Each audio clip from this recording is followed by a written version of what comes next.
Hej så, mit navn er Merete Hauge. Jeg er forfatter til 14 bøger, og der er blandt de fleste børnebøger. Jeg har blandt andet skrevet en bog om trolden Lille Trold, og det er den, jeg vil fortælle en lille kapitel ud af nu.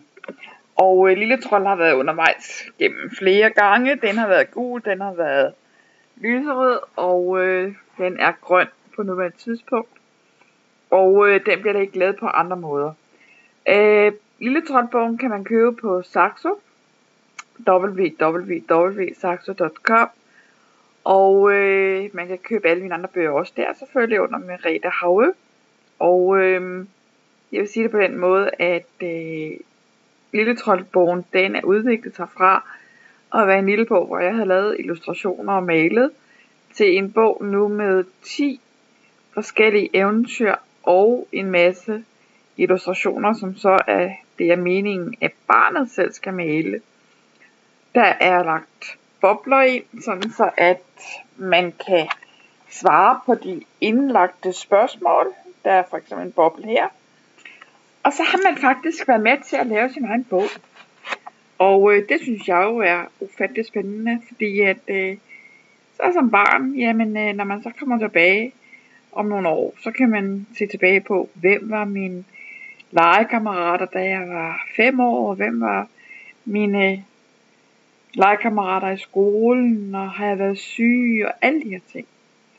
Men det jeg vil gøre nu, det er, at jeg vil tage og fortælle et lille afsnit af Lille Trold. Lille Trold vil ud at bade. Hej med dig. Nu har du hørt en masse om Lille Trold. Lille Trold er en lille drengetrold, som bor langt inde i skoven, i en hule sammen med troldefar og troldemor. Måske du kan huske det. Lille Trold er 3 år gammel. Hvor gammel er du? Det er morgen. Lille Trold er lige vågnet. Lille Trold elsker at ligge i sin seng og høre lyde. Kan du lide at ligge i din seng og høre lyde? Hvilke lyde kan du mon høre? Ved du det? Lille Trold kan høre, at mor er ved at lave morgenmad, og så kan han høre en spætte banke på et træ. Troldemor laver altid grød om morgenen. Det ligger sådan en god bund i maven, siger hun. Hvad får du mon at spise om morgenen?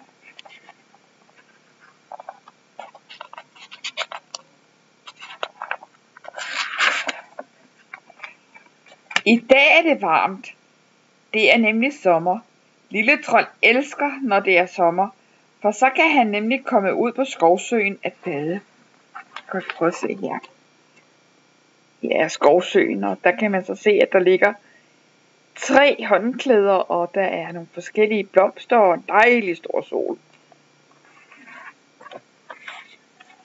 Og det er jo så dem, at man som barn kan male. Kan du mon lide at bade? Troldefar og troldemor har sagt til Lille Trold, at han aldrig må gå ud til skovsøen alene. Der skal altid være en voksen i nærheden, når man skal bade, siger troldefar. Lille Trold kan høre, at troldemor er færdig i køkkenet. Nu venter han bare på, at troldemor snart kalder. Lille Trold springer ud af sin seng, og han hopper glad ned i sine grønne smækbukser. Er du glad om morgenen, og får du selv taget tøj på? Eller måske er du bare morgenknaven? Det kan godt være lidt svært at få tøj på selv, ikke? Så er det da godt, at man kan få lidt hjælp. Troldemor kalder, at nu er der morgenmad. Lille Trold springer op på sin lille træstol og siger godmorgen til troldefar og troldemor. Troldefar er lidt pjusket i håret, så troldemor kører et par fingre igennem hans hår. Ja, trolde har ingen kam eller børste, de bruger bare fingrene. Nu skal du ikke sige til din far eller mor, at du ikke vil have børstet hår, fordi Lille Trold gør det med fingrene. Nu skal du nemlig høre hvorfor. Troldes hår er meget pjusket og ligner slet ikke menneskehår. Lille Trolds hår er kulsort, og så stritter det lige op i luften. Hvad farve er dit hår? Hvem redder eller børster dit hår? Har du krøller eller fladt hår? Nå, nu sidder Lille Trold så der og spiser grød med Troldefar og Troldemor. Lille Trold skal sidde pænt at spise, for ellers bliver Troldefar så utroligt hissig. Han bliver helt rød i hovedet og råber og skriger. Kan din far blive hissig? Og hvis ikke du har en far, så er din mor da. Trolde kan blive meget hissige, men ellers er de noget så fredelige. Er du mon hissig eller fredelig? Lille Trold bliver hissig, når Troldefar og Troldemor siger, at den ikke må et eller andet. Det er faktisk ikke så godt, for så bliver han sendt ind på sit værelse og skal køle lidt af, som Troldefar siger. Det er der godt nok ikke meget ved, synes Lille Trold. Det er kedeligt, når Troldefar og Troldemor er sure. Nå, min ven, tror du ikke, at vi skal se at komme tilbage til Lille Trold, som sidder og spiser morgenmad i hulen? Jo, det tror jeg også. Imens de nu alle tre sidder der og spiser deres grød af de små trætallerkener, som Troldefar og Troldemor har lavet, siger Lille Trold pludselig, jeg vil gerne ud at bade i dag. Troldefar og Troldemor kigger på hinanden og smiler. Troldefar smiler tilbage. De to ved nemlig godt, at Lille Trold elsker at bade. Troldemor kigger spørgende på Troldefar, som udbryder. Jamen det lyder da som en god idé. Hvad er så godt? Så selvfølgelig skal vi da alle ud at bade. Alle tre trolde spiser hurtigt deres brød op, og Troldemor spørger Lille Trold, om han vil hjælpe med at vaske op. Det vil Lille Trold gerne, for han er nemlig rigtig glad for, at han skal ud at bade. Hjælper du mon din mor med at vaske op? Det kan godt være, at det er lidt nemmere for Troldemor at få hjælp til at vaske op, for de tre trolde spiser og drikker nemlig af træstel, glas og så videre. Så det er lidt svært at komme til at ødelægge. Da de har vasket op, smører Troldemor nogle madder, som de skal have med ud til skovsøen. Lille Trold skynder sig at give Piv, det er en mus, nødder. Piv er en skovmus, som Lille Trold har i et bur. Det kan du sikkert nok huske. Solen skinner fra en skyfri himmel, og det er meget varmt inde midt i skoven, hvor de bor. Lille Trold har været ude mange gange her til morgen, for at mærke, hvor dejligt vejret er. Troldemor pakker hurtigt nogle håndklæder ned, og så er de alle klar til at gå ud til skovsøen. Det tager cirka 15 minutter at gå fra hulen og ud til søen.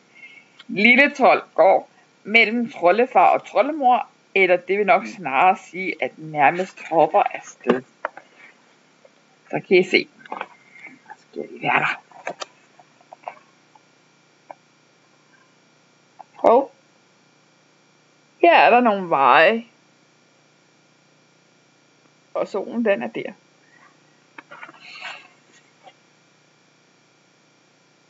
Inde i skoven langt inde, hvor troldene bor, findes der ingen biler, busser, knallerter eller cykler endnu, så man skal ikke se sig for så meget. Husker du at se dig for i trafikken og holde din far eller mor i hånden? Har du en refleksbrik? Det er rimeligt vigtigt, for ellers kan det blive kørt ned, og det gør altså ondt. Pludselig er de tre trolde ved skovsøen. Troldemor ligger og finder et sted, hvor de kan ligge og tage håndklæderne frem. Lille Trold smider sine smækbukser. Den har aldrig fået et par badebukser og bader altid nøgen. Bader du mig nøgen? Lille Trold ved godt, at han ikke må gå ud i søen alene. Troldefar eller Troldemor skal være med. Ved du mig hvorfor? Ja, det er rigtigt. Små børn må ikke bade alene. De skal være sammen med en voksen. Lille Trold ved også, at han ikke må gå for langt ud i søen. Ved du egentlig, hvor langt at man kan gå ud? Man kan gå ud i vandet til det når sin navle. Så kan man nemlig bunde. Lille Trold har ikke rigtig lært at svømme endnu, så han pjasker bare rundt. Lille Trold elsker, når Troldefar eller Troldemor gider at lege legen 10. 2030. Det var lidt fra eventyret om Lille Trold, og om Lille Trold, som er ude at bade. Og bogen kan du som sagt købe på www.saxo.com under forfatter Merete Haue. Jeg håber da, at min lille video har været til inspiration og til glæde for nogle børn. Og så må I have en rigtig god dag derude. Hej hej!